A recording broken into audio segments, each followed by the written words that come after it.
Okay, hello po and welcome sa isa namang video natin ngayong araw. And for today's video ay pag-usapan natin itong issue na lumalabas at pinag-uusapan rin ng ibang mga vloggers dito sa YouTube at sa social media. Ang issue tungkol sa, ang naging mistress daw, ang naging babae ni Idol Raffy Tulfo. Napanood ko tong video ni Attorney Claire na kung papanoorin mo, parang sa ibang mga nagka-criticize kay Raffy Tulfo, parang pinapanigan ni Attorney Claire si Raffy Tulfo dito sa isyong to. And pero kung tutusin, tama nga naman yung sinabi ni Attorney Claire. Okay? Ito ay na-feature na rin ng ibang mga vloggers. Marami na rin episode na ginawa dito. Sina Teacher Mark, sina Attorney Libayan. Okay? Maraming episode ng ginawa nila. And siguro ito lang din ng pananaw ko tungkol dito sa isyong to. Ayun, nakalagay dito sa Idol Raffy Tulfo at Barbara Milano nabuhay sa kasinungalingan sa loob ng 3 taon na yan. Kasi may si Barbara Milano ay na-interview na lumabas na nagkaroon sila ng relasyon sa labas ng kasal ni Raffy Tulfo. At yun nga yung naging issue ngayon. Pero sinasabi nga nila, matagal na to and bakit pa inilalabas, di ba? Para ba sa publicity dahil gusto mong sumikat ulit, di ba? Dahil senador na rin si Raffy Tulfo. Parang ganun yung pini-question nila, okay?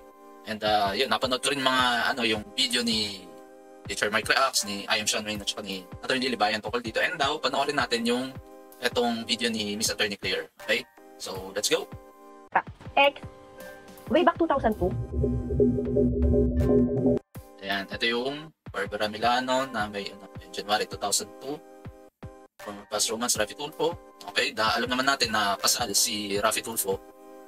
Publicly, ang alam natin na ay siya ay kasal kay Jocelyn Tulfo. Pero hindi alam ng lahat na siya ay mas may nauna pang ang totoong asawa po. Ang first na ang unang babaeng pinakasalan ni Idol Raffy ay si Miss Julie Lico. Siya yung unang asawa na legal wife ni Raffy Tulfo and meron po silang isang anak. Okay?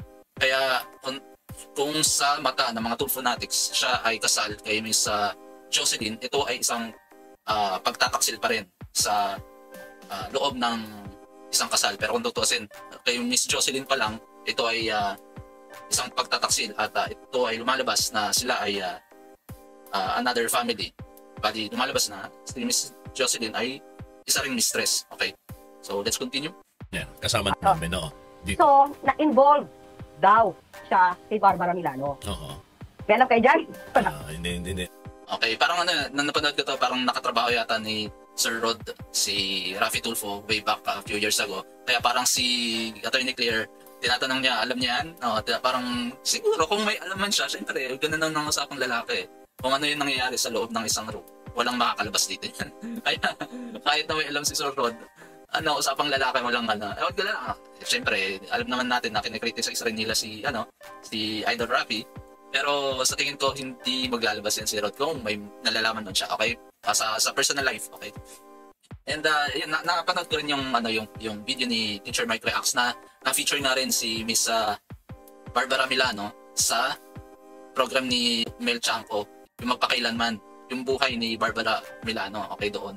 And yun, nagkaroon din ng episode doon na ang may scene na pinalabas din ni Teacher Mike Reacts na imbis na Raffy yung kung paano nagsimula yung relasyon, feature dun sa video na Magpakailanman kung paano nag-meet si Idol Raffy Tulfo. Pero syempre dun sa Magpakailanman, iniba nila yung pangalan ni Raffy.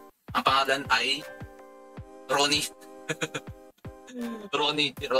Pero ang gumanap si Tonton Gutierrez, ayun, siya yung gumanap na Idol Raffy, pero ang pangalan niya doon Ronnie, para lang hindi masabing kung sino man yun, Raffy. Siyempre pag pinalabas nila dun sa Magpakailanman, Raffy, sinong Raffy yun? Siyempre mas baka magkaroon sila ng legal battle. Baka sabihin sinisiraan mo ako, ganyan. Siya parang umiwas na sila sa gulo. Okay? And yun nga, kung paano paano sila nagkakilala ni Idol Raffy, and kung paano din sila naghiwalay. Okay? Pero dun sa episode, bali napansin ko lang dun sa episode ng Magpakailanman, bali alam din ni Barbara Milano na may asawa si Idol Raffy. Okay? Pero dito nga sa interview na to, sinasabi niya na naghiwalay sila simula nung nalaman na may pamilya si Idol Rafi. Na parang tinago yata nung una ni Idol Rafi. And eventually, nang nalaman niya na may pamilya, doon sila naghiwalay. Pero doon sa kwento naman sa magpakailanman, yung parang alam na nila noon pa na may pamilya si Idol Rafi, pinagpatuloy na nila. And dito nga lumalabas na 3 years sila, 3 taon silang nagkaroon ng relasyon. Kasi alam ko po na naintindihan nila na hindi ko naman alam talaga ito ng buhay ng tao. Kasi yun ang sabi niya, ano siya, single. Gano'n ka nakarekswari ka sa pamilya? So talagang nung nalaman mo, as in talagang stop na. Gano'n mo parang... Yun, parang doon nga, ito yung part na nung nalaman, stop na.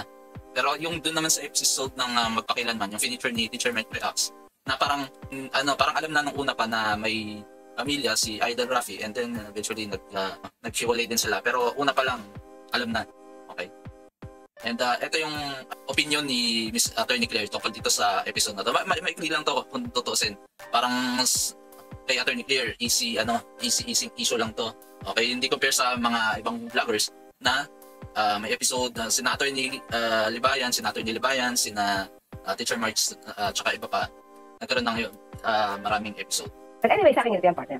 So way back 2002 yan mga kayubi. Kung napatawad naman siya ng kanyang asawa, kung alam nung asawa niya. Alam nung asawa niya, nagkaroon lang siya ng relasyon at napatawad naman siya. Diba? Oh. So, sino tayo? Sino naman tayo para mangialam? Correct. Sino tayo? Wala tayo yan. Kung asawa nga niya, pinatawad siya eh. Pinatawad siya, diba? Bakit pa tayo makikialam sa buhay? At saka nangyari naman yun eh, kung totoo, di ba? At wala pa siya sa pwesto. At lahat naman tayo kuminsan. Task Force Siyasat. So, ayun nga, bali yung recent video naman ni Attorney Claire, ni Attorney Libaya, parang sinasabi na 2002, 2003 nasa T3 na sila, parang doon na yata nandoon na si Idol Rafi. Okay, parang sikat na rin si Idol Rafi. Para sa akin, ito lang siguro opinion ko.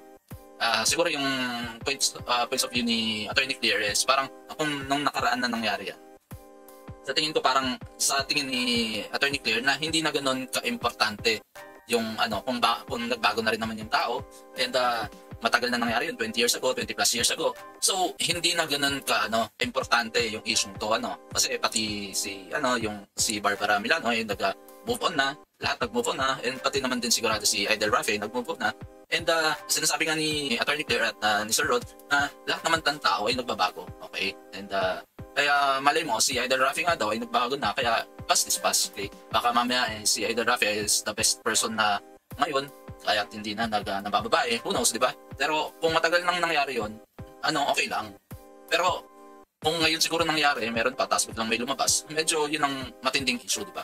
Pero sa tingin ko, ang isang point din dito na importante is yung personality ng isang tao, ng mga taong importante na binoboto rin ng mga tao. Importante yung malaman mo yung ugali.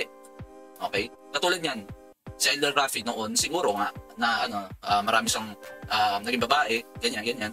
So marami siyang iniiwan at sinasaktan. Paano pa kaya yung mga promises na ipapromise niya sa mga constituents, sa mga tao, sa mga kababayan natin, sa mga Pilipino, na magpa-promise siya tapos hindi niya naman gagawin, di ba? Parang ganun, isang point na yun.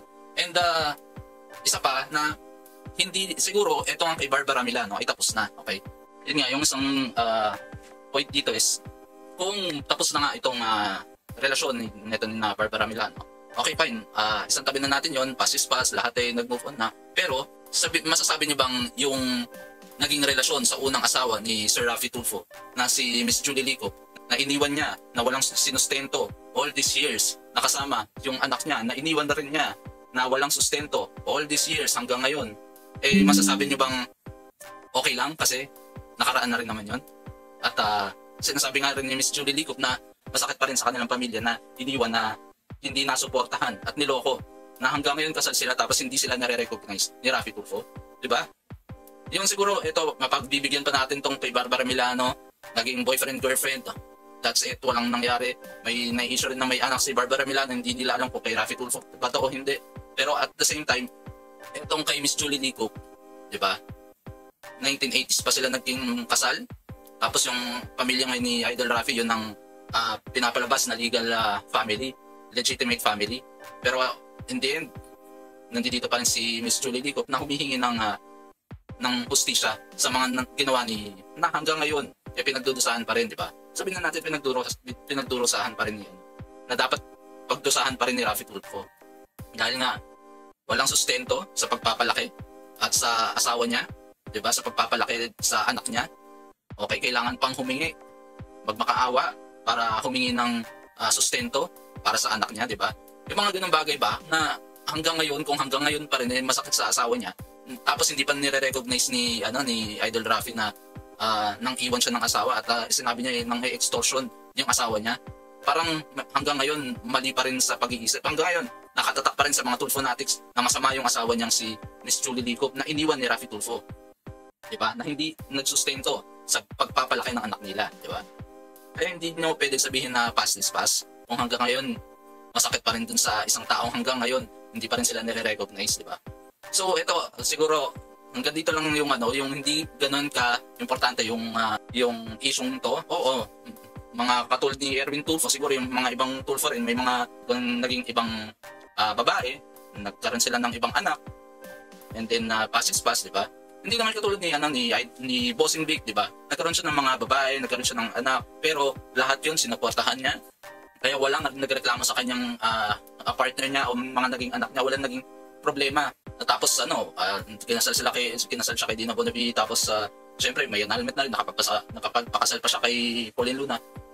Kumbaga may prosesong tamang ginawa si Bossing Vic, di ba? Okay, pagdating dito kay Barbara Milano, fine, may nangyari, okay. Katulad ng opinion ni Miss Attorney Claire. Pero hanggang ngayon hindi pa na-resolve yung issue nila ng first family, yung asawa mismong legitimate na asawa ni Idol Raffy na kay Miss Julie Licop person. Okay, sana maayos na. Okay. So hanggang dito na lang po. And salamat po sa mga sumubaybay at nanood nitong video natin ngayong araw. Please paki-follow po ako sa Facebook page ko and paki-subscribe na rin po ako sa YouTube channel ko. Okay, hanggang dito na lang po. Ingat po tayong lahat. Ciao, ciao.